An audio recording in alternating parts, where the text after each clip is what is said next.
Hey, what's going on, guys? It's Brennick with Remax. I hope that you're doing well. And in this video, I'm going to break down the current market that we saw this year and also make some bold predictions about 2025. I'm also going to share a couple slides at the recent Wellcome Business Alliance economic forecast presentation and breakfast that I thought was really, really interesting. And just a couple slides that I think are pertinent to this industry. But first, just looking back, we don't have a full years of data. This is just going back through November. So in January, we'll have the full numbers, but this is enough to provide a um, a great idea of what we saw this year. And I'm just looking at residential sales here, and we're looking at the median sales price predictions last year, or that the market was going to be relatively flat. It wasn't that challenging to predict because we saw that interest rates were stubbornly high. We were going to expect the inventory to stay relatively low and the demand to be sort of sustaining in that same spot. So in Bellingham, just year over year from November 2024, we saw a 2.1% increase. Now, this was a little bit higher if we go back months. So just looking at 1 month, November 2024 to November of 2023. So 705 was the median sales price in Bellingham. 630 was Whatcom County. Sometimes it's good to look at both median sales price and average sales price to see if they line up or to see if they're different. So in median sales price, Bellingham up 2.1, Whatcom up 0.9. And again, this fluctuates month to month. If you've watched some of the previous videos, you'll see that it was up like 6% or whatever. But we're going to look here in just a second in terms of long-term back to 2022 here. And that's really going to be interesting. But just coming over to averages too, because the average price is going to be Bellingham was up 8.3% and Whatcom 1.1%. So averages are going to be not as useful as median, but we do see that there was an increase in the average price of 8.3%, Whatcom 1.1% of the averages there in residential sales. But you can see the same sort of bump there in August. And I want to come back to this bump in August because August was a really important month in 2024 because we surpassed both median and average sales price from our peak in 2022. So June of 2022, we had this massive peak.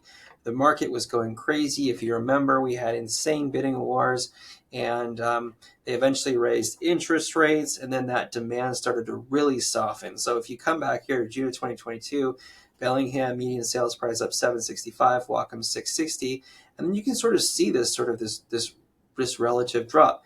And then you come back to 2024, and we see these numbers start to climb. Well, in August of 2024, we saw that median sales price in Bellingham was 785, Whatcom 680. If we go average in Bellingham, the average sales price was 906,000. So there's a few homes in that range that were some pretty expensive homes that sold in the month of August. But Whatcom County too, 757. So this just goes to show you that this peak that we had in May and June of 2022 of essentially that the values are back to that point. And so we are seeing that market continue to rise. So we're going to look at the end of the year, like what was the total sort of year over year stats of where the market was. Because again, if you look at this, you see like sort of these highs and lows. And you can look at monthly, or you can look at 3-month rolling averages to see 1.7% Bellingham, 6.4% for Whatcom. But it's really good to just take a step back, and even coming back to like 5 years, we can see kind of what the market's done. We saw this softening in 2023, and then we've seen the market start to rise again. And so this is some seasonality here. We have some seasonality that we're starting to see prior to COVID. More of the sort of seasonal markets I think we're starting to see there. So what are we going to expect for 2025? Well, the Fed is likely to make a couple more cuts to the federal funds rate, but they're probably going to slow down. Inflation will probably tick up a little bit, and but we will see probably a slowdown with the economy in the shape that it's currently in. They're expecting probably two more cuts. So since September of this year, the Fed has cut 150 basis points. So we're probably going to see maybe another 50 to 75 basis points next year. But they're probably going to slow down with these cuts. And but interest rates are still sort of stubbornly high in the high sixes. We anticipate they will come down a little bit, but not as much as we would hope.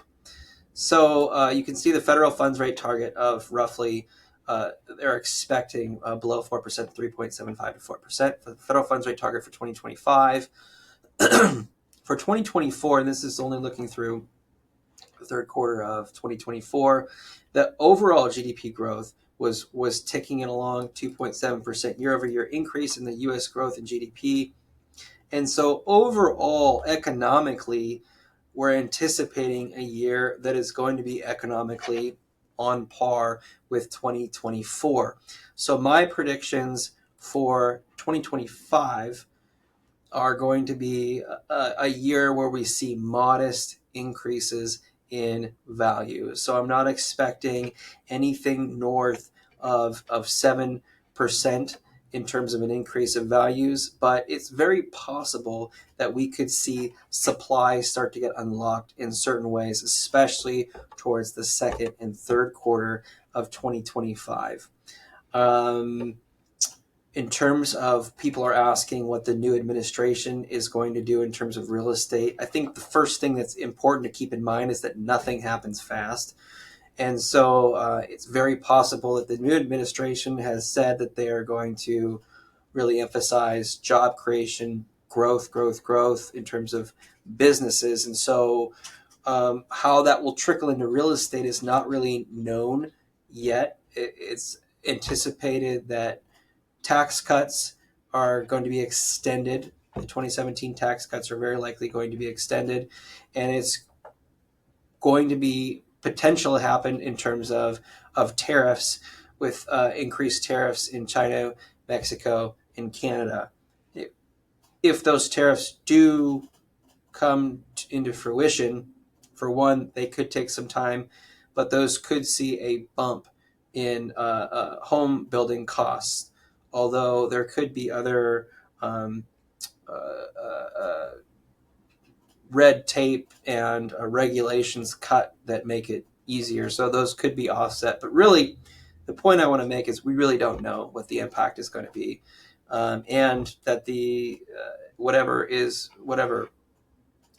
legislation is passed or put into place, it's going to take time. So I don't really anticipate that having an immediate impact on our local real estate market. So that's it. These are my predictions for the year of 2025.